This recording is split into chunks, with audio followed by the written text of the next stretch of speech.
Hey,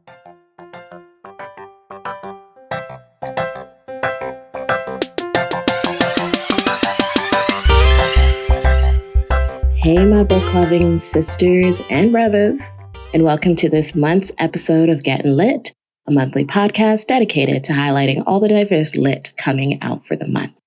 I am your host, Lala, aka This Black Girl Reads, and welcome to this season number 3. Yes, I said it, season 3 of the Getting Lit podcast. I'm excited about today's show. I'm more excited about kicking off this new season of the podcast. We took the summers off, as you know, and I saw so many new downloads, like hundreds of new downloads, people just catching up on the show and listening. I've been reading some new reviews and I just love it. I love the love and I appreciate all of you.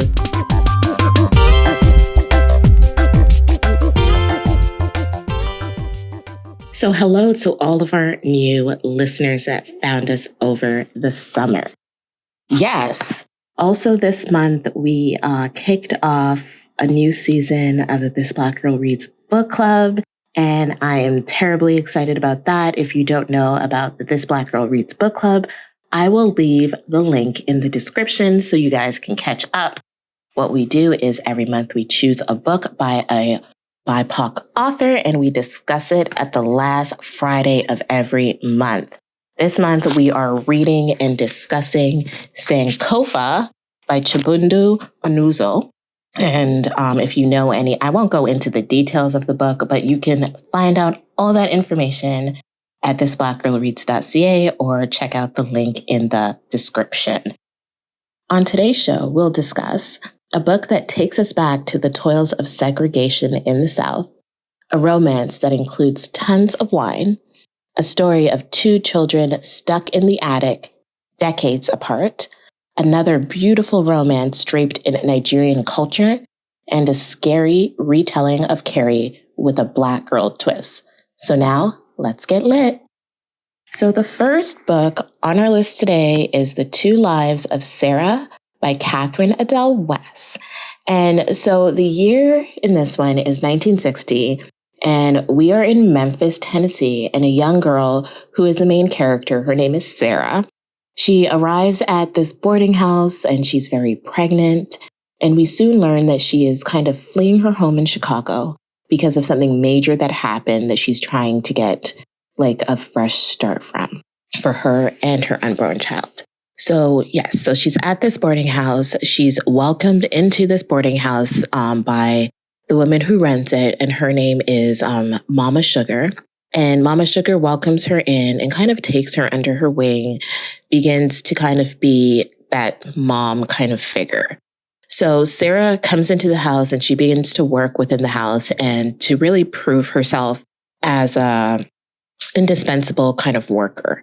She has a very good talent in the kitchen, which is kind of the only place that she finds peace and solace, and she feels kind of calm. So Sarah soon gives birth to her son, Lebanon, and things get real as she begins to learn about the realities of the world for an unwed Black woman in the South. Remember, there's still segregation, and all of those things are kind of happening in the background of the story. I love the fact that, yeah, these things are happening, but they don't overpower the story. It's kind of, we more focus on Sarah and her life and what she's trying to overcome and what she's doing. So I appreciated that part of the story. There's a really interesting community of people who live in this boarding house, as well as we get to see how Sarah begins to navigate this new world of motherhood and this new world of, being on her own and building herself. But people within the boarding house begin to notice that she doesn't really want much to do with her son, which is pretty weird to everyone as the story unfolds. So Sarah as a character has a very hard exterior. She's really strong and she's really tough. And at first I felt that she was like pretty unlikable character. We see that she's been through a lot in life and she's really had to overcome many obstacles. That's kind of what makes me want to root for her. at the end. Although this book is really, really slow paced, it is very beautifully written. The sentences were beautiful. It was so poetic. The characters were very, very believable to me, and they just had so much depth, I felt. The author really took the time and the care to really develop the characters and to really develop the setting. And I appreciated that as a reader. What I didn't know going into this book was that this is the second book. So now I want to go back and read the first one because I felt that there were things that I've missed or things that I just kind of want to fill in the hole. So I might do that as well. But this one was a great, beautiful read. It is like on the top of my list for books that I've read this year. And this one is called The Two Lives of Sarah by Catherine Adele West. So the next book that I'm talking about today is Drunk on Love by Jasmine Guillory, and this one comes out on September 20th. So for me, Jasmine Guillory is one of those authors that I buy without even knowing what the book's about sometimes. I just love her stories. They give me like that warm, cozy feeling. And I just love reading about love. That's just me. I know a lot of people are like, oh my gosh, her books are so predictable, but I just love them. So I was so incredibly excited and happy when I got sent this galley, and I just read it instantly, and it took me like 2 days to read it. So this story is about Margot Noble, and Margot owns and runs an inherited winery along with her impossible brother. So one night she meets this charismatic younger guy while visiting her favorite bar in Napa. And although she's like pretty apprehensive, she's not really open to meeting someone. She meets Luke after her friend kind of nudges her to, just talk to him. She meets Luke and they have an instant connection. They have a banter, they're able to have a conversation and the conversation flows. There's definitely something there. So Luke Williams is not looking for fun. He has come back to Napa, where he's originally from, for a temporary job after quitting his high pressure tech position in Silicon Valley. So Luke just is trying to forget what happened in Silicon Valley, and he's kind of just like trying to reset. So they spend a night together in the bar and then ended up spending a night together. And then the next morning they meet again as Luke is the newest employee of the Noble Winery and Margot is now his boss.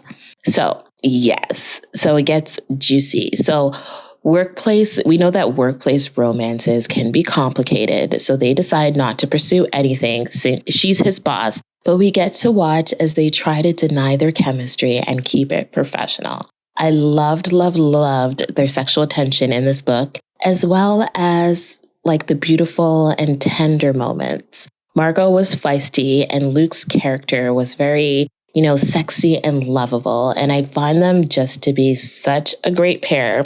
I'm not going to say if they get together at the end. I'm just going to let you read. But this one is called Drunk on Love, and it comes out on September 20th, and it's by Jasmine Guillory.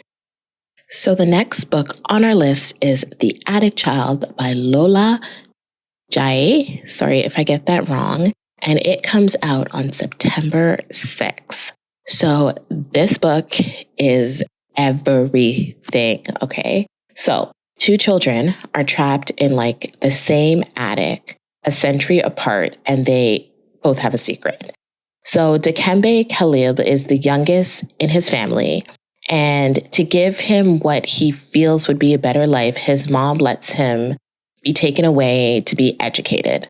Unfortunately, this doesn't go as planned, and within a few years, his name has been changed to Celestine, and he spends most of his time locked in this attic room of a large house that is by the sea. Decades later, Laura, a young orphan girl born into wealth and privilege, is banished to that same attic. And lying under the room's floorboards in an old porcelain doll, an unusual beaded claw necklace, and most curiously, a sentence kind of etched in the wall of an old cupboard written in an unidentified language. Artifacts that will offer this strange kind of comfort and lead her to believe that she was not the first child that has been imprisoned in this attic. The Attic Child is such an amazing book. Despite being incredibly sad at times, The Attic Child showed me how someone's character and strength can definitely change their path in life. So this one is called The Attic Child by Lola Jaye, and it comes out on September 6th. Next up, we have another romance, and this one is called Where We End and Begin by Jane Igharo, and it comes out on September 27th. I will preface this review by saying that Jane Igharo is an author that I adore, and I just love her writing style and all the beautiful imagery that she embeds in her story. This time around, the book focuses on a sweet, emotional romance featuring one of my favorite tropes, a couple's second chance at love. So the story alternates between the past and present and focuses on Duni, who left Nigeria for college in America, and Obina, who never left Nigeria.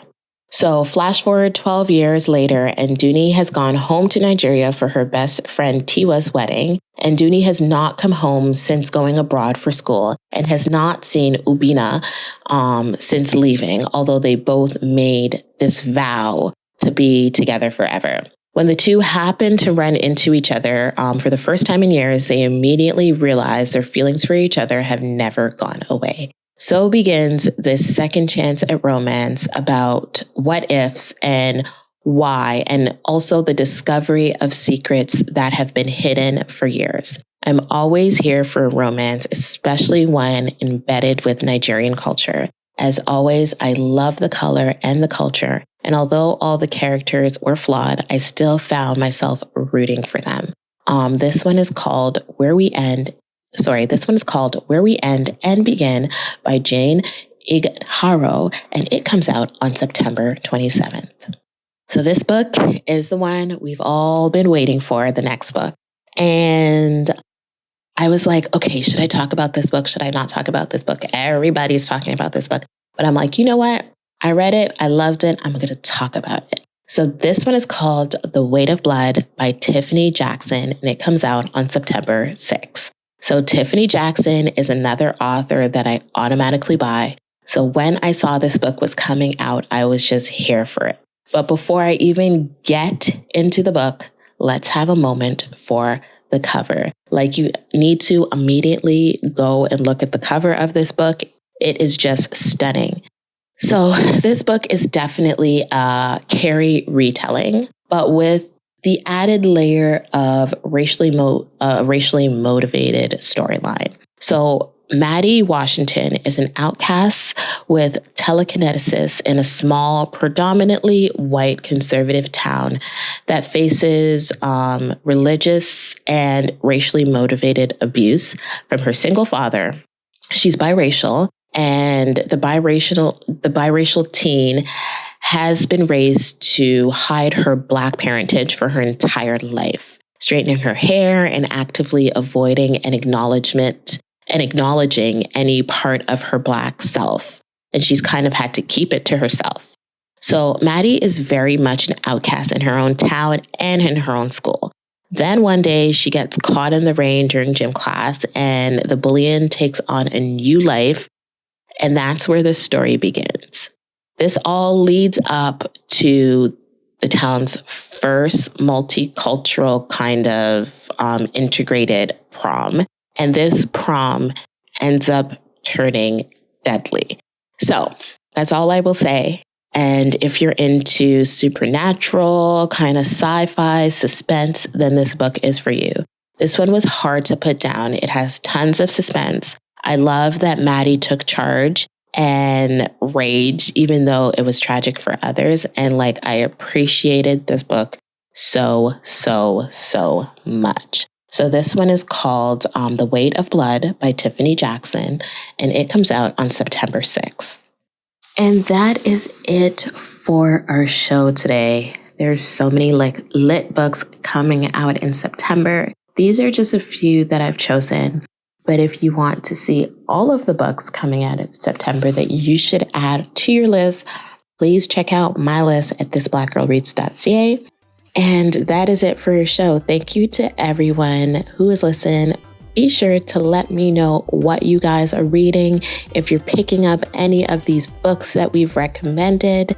And yeah, thank you for listening to the Getting Lit podcast. As you know, I am your host, Lala, and you can find me on Instagram at thisblackgirlreads. Don't forget to jump over to Apple Podcasts, Google Play, Spotify, Stitcher, or wherever you get your podcasts and hit that subscribe button. And don't forget to leave a rating and a review to get the podcast in front of even more eyes. It is so much appreciated. I would love to know what y'all are reading next, and if you picked up any of these books. Remember, all of the links are in the show notes.